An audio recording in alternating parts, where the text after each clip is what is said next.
Hey gang. So we didn't actually talk about this one particular moment in the mid-season finale with Maggie, where she busts a cap in that savior who pissed himself to make a message to the saviors and Negan. Now, we thought it would be interesting to not only talk about that scene, but to, start the beginning and, discuss Maggie's journey from Maggie Green all the way to where she is now, Maggie Rhee, leader of a community. So when we first meet Maggie, obviously it's on the farm, and she's very much, underneath her father, in the sense that she doesn't want to go against him. Like, she sees Glenn in secret and stuff. I don't know how old Maggie's supposed to be, but there was a sense of 20. That's kind of weird. Even though you live in her, even though she's living in her father's house, like, she's an adult, and frankly, it's the end of the world. On top of it, like, it seems kind of, being discreet versus, we have to sit at the kiddie table and pass each other notes. That's kind of, I don't know. It's a little bit weird, but yeah. That's where we kind of first met her.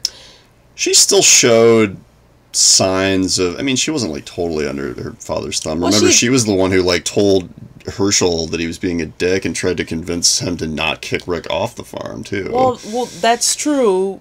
But he accused her, you talking to the Asian boy. Yeah, he was like a quasi-racist for some reason, like in that first season. He's Korean! And then was like totally not. There was like a scene where he calls Glenn like a son to him or something in season 4 or 3. They all go through changes, yeah.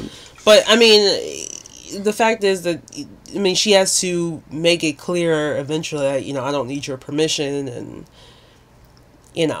things like that. So it was still very much a, like,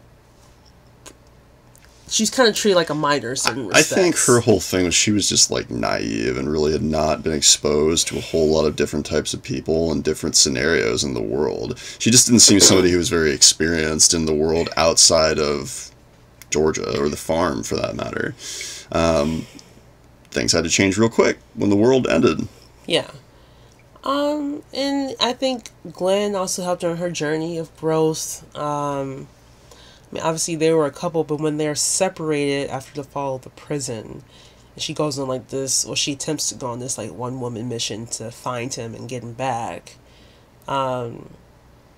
It was stupid in one sense, but courageous in another, that she felt capable enough to be able to go out there and take charge to, like, she wasn't saying, I have to wait for him to find me. It was, I'm going to go find him. I'm going to go find my husband. That is one of her, like, recurring themes, and probably one of, like, her biggest flaws and weaknesses is that she does not know when to just, like, stop, like, all the odds were against her with that, and then now, like, going into war with a baby in her belly, right? It's just, like, she never wants to admit that there's, like, a circumstance afoot that should disqualify you from just, like, charging off into the sunset to get your way. Literally putting yourself on the front lines. Yeah, that's madness. That's stupid. The last couple of seasons, well, I guess if you consider her running off and ditching Sasha and Bob to go find Glenn, who could have potentially have been dead, which was risky and kind of foolhardy. But then she didn't have anything to lose but herself at that point. Now she's got a baby and she's still kind of behaving that way. So personally, I would like to see her evolve further and, like, wait a minute, I'm going to be a mom. I want to make sure that I get to be a mom and that my kid makes it. Can't do that if you're shot on the front lines, Can't do that if you're out riding around like no big deal. I'm kind of jumping the gun a little bit. But that being said, she's always been self-sufficient. I don't agree with some of the choices that she makes. Including that haircut, frankly. Just seemed kind of random to me. But, so then we fast forward and we get to the mid-season finale, where she makes the tough decision of keeping the saviors. Jesus painted her into a corner. She said, okay, fine, we'll use them as bargaining chips. Then she takes one of the bargaining chips, the one dude who pissed himself, and busts a cap in his face. Like, no big deal. Pow! Now, granted, she tears up when she walks away, but she doesn't, she doesn't pause in her stride. She doesn't let anyone else see that moment of weakness. Like, we know that her, excuse me, her humanity is still there. But pause. Damn it. Sorry guys, I had to take a momentary break. Couldn't control my coughing. As I said in another video, I'm not very well right now. But yes, we see that Maggie Rhee, who she's become, she's able to make the tough decisions.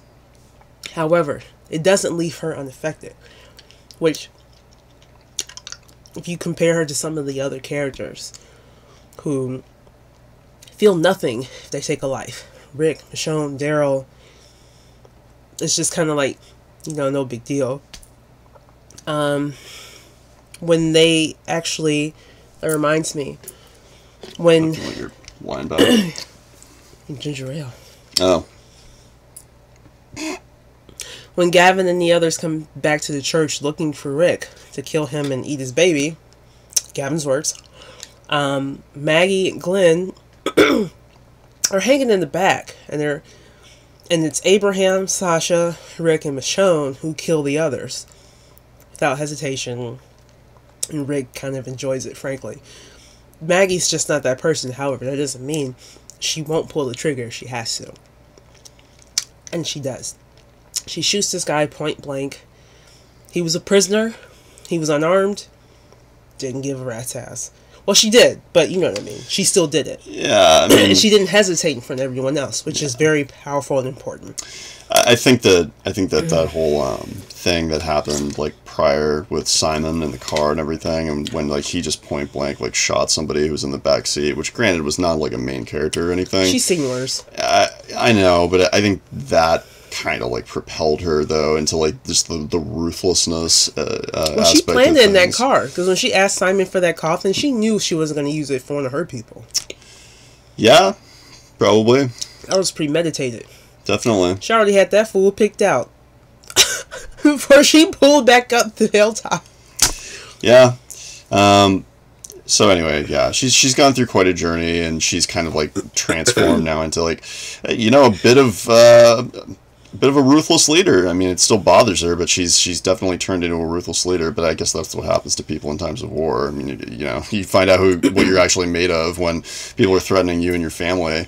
It's either you or them, and they've already taken too many people for her watch. So now she's going to start killing them. I'm curious to actually see how that works with the whole like bargaining thing, like how Negan like takes that. But we'll do a video on that or something. Negan cares about his people. Yeah, because they, you know, he's like, I care about my people. I don't want them to die. I'm still surprised Simon made that deal to not kill her. I thought Negan wanted her dead. Yeah, the widow, the king, and Rick. Yeah, and that could definitely be, you know, a source of friction between the two, because he essentially disobeyed Negan's direct order. Well, maybe his order changed, but or maybe I really don't know. I don't think so. Well, we'll see. Anyway, anything more about Maggie? I'm glad she got that watch back. I'm definitely glad that she got that watch back too. Anyway, if you guys like our stuff, subscribe and like right here. Also, follow us on Instagram at @RLRichonne, and also check out the brand new blog, TheLivingRichonne.blog. As always, thank you guys so much for watching, and we'll talk to you next time.